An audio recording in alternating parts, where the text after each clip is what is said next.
Can this Lego robot survive crossing a river headed straight for a waterfall? If it fails, our hub gets soaked and this build is toast. Here's our challenge. We're at Falls Park on the Reedy River in Greenville, South Carolina. We've got to build a robot that can get across this waterfall before it gets swept away. On this hot and humid day, we're walking across the iconic Liberty Bridge to get a glimpse at what our challenge has in store for us. This bridge was built in 2004. It's 345 feet long. It's a pedestrian suspension bridge that curves above the waterfall. It's supported by cables on only one side, which gives you some fantastic views of this beautiful waterfall. We are going to have to navigate currents, water, and the risk of going over the falls in order to complete this challenge. Let's use the engineering design process to start brainstorming some of the challenges we're going to have to overcome to get across this swift-moving river.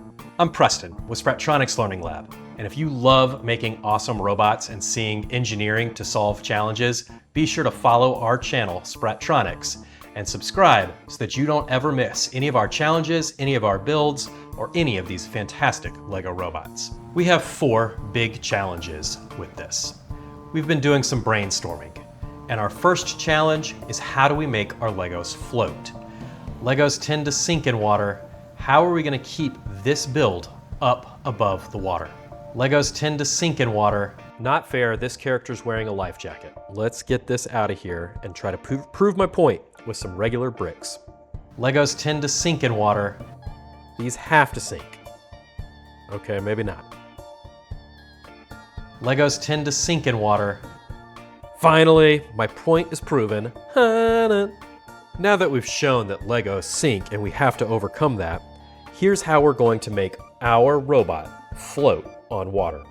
We're going to use water bottles. 2 water bottles attached with rubber bands are going to allow this robot to sit on top of the water, well clear of the splash zone. How are we going to get this build to move across the river? We've seen lots of different ways to move Lego robots, but those usually involve wheels on the ground. We have to come up with a propulsion system that's going to work in water. When I think of boats and water sports, I think of a propeller to make the vehicle move. However, we're building with the Spike Essential Kit, and there's not much of a propeller in there. We've got these flat pieces, but I don't think they're going to make us move forward. So we're turning it back in time to take a look at paddle boats. And we created these paddles to help this robot paddle its way across the river. Next, we need to figure out a way to waterproof our hub and our motors. Like we said, if this electronic equipment gets wet, it's toast. Our solution for waterproofing is simple. We're going to use plastic wrap. We're going to be wrapping our hub and our motors with plastic to protect them from splashing or the catastrophic event of turning over. Finally, how are we going to control this robot as it moves across the river? Waterfalls are found where there's lots of current moving water over the edge and down a cliff. We need to figure out a way where we can control this robot from afar, because we're not just simply going straight across the river, we're contending with the moving water of the current. To control our robot while we're out and about on the river, we're going to use the spike.legoeducation.com app. We're going to create a new project and select icon blocks to make this as easy as possible. And we're going to add the movement blocks. We're using 2 motors, which means we should use the movement blocks so that they'll work in sync. When I tell this robot to drive forward, I want it to drive forward quite a bit, and then I want an option to turn left and an option to turn right. I can just press any of these buttons on my phone and it'll immediately communicate with our robot that it's time to make a turn, drive forward, or turn the other way. To build this robot, we're going to start by creating 4 paddles. All 4 paddles are built exactly the same, and then we need 2 pivot points to attach those paddles to. We use those axle pieces. Next, we need to build the bottom of our bot, something that we can attach to the pontoons, the water bottles, to support our hub and our motors. We extend our axles out and we align everything in place with those purple pieces. And then all robots should have a face and a personality, so we'll put some eyes on this. Now that our robot's been built, it's time to take one last look and make sure that everything works like it's expected. We want to make sure that our paddles can turn without hitting the water bottles. We want to make sure that our cell phone can control the bot. And now it's time for real-world testing in the pool.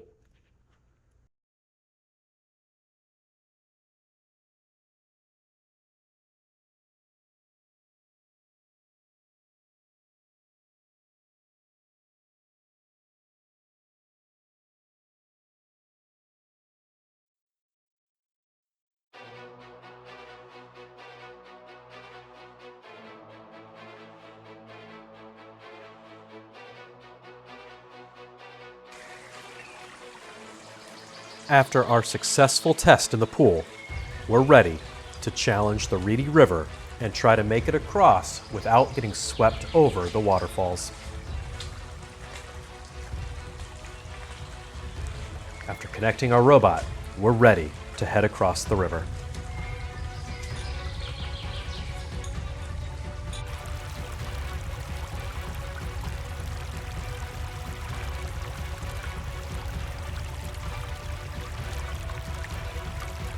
If it fails, our hub gets soaked, and this build is toast.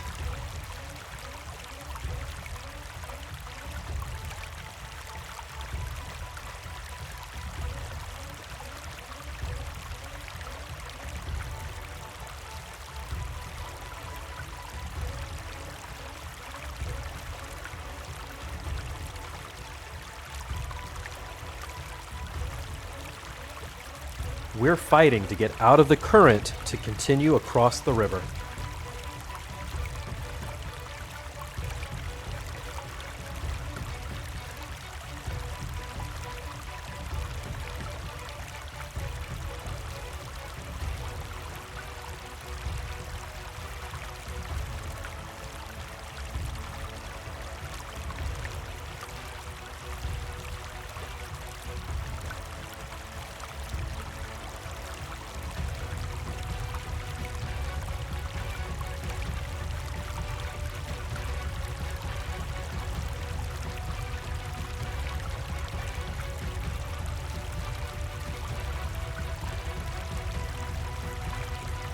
We are so close to successfully making it across the Reedy River.